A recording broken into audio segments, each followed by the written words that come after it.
নবম পে স্কেলের দাবিতে আগামী 5ই এপ্রিল থেকে 9ই এপ্রিল পর্যন্ত প্রতিটি জেলা প্রশাসকের মাধ্যমে 64টি জেলা থেকেই মাননীয় প্রধানমন্ত্রী মহোদয় বরাবর স্মারকলিপি প্রদান করুন।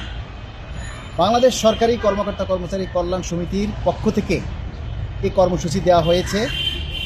সামনেই আমাদের বাজেট অধিবেশন, সেই বাজেট অধিবেশনে যাতে আমাদের এই পে স্কেলের জন্য বরাদ্দ রাখা হয়, তারই লক্ষ্যে মাননীয় প্রধানমন্ত্রীর সদয় দৃষ্টি আকর্ষণের জন্য 64টি জেলা থেকে সাধারণ কর্মচারী, শিক্ষকবৃন্দ, বিশ্ববিদ্যালয় মঞ্জুরি কমিশন সহ সকল পেশাজীবী সংগঠনের নেতৃবৃন্দকে আমরা আমন্ত্রণ জানাচ্ছি এবং সবিনয় অনুরোধ করছি আগামী 5ই এপ্রিল থেকে 9ই এপ্রিল পর্যন্ত প্রতিটি জেলা প্রশাসকের মাধ্যমে এই নবম পে স্কেল দ্রুত বাস্তবায়নের লক্ষ্যে মাননীয় প্রধানমন্ত্রী বরাবর স্মারকলিপি প্রদান করুন। অবশ্যই মাননীয় প্রধানমন্ত্রী আমাদের এই দাবি নজরে আনবেন, কেননা তিনি প্রতিশ্রুতি দিয়েছেন তার নির্বাচনী ইশতেহারে। আমরা আশাবাদী এবং আস্থা রাখতে চাই মাননীয় প্রধানমন্ত্রীর কাছে, মাননীয় প্রধানমন্ত্রীর উপরে।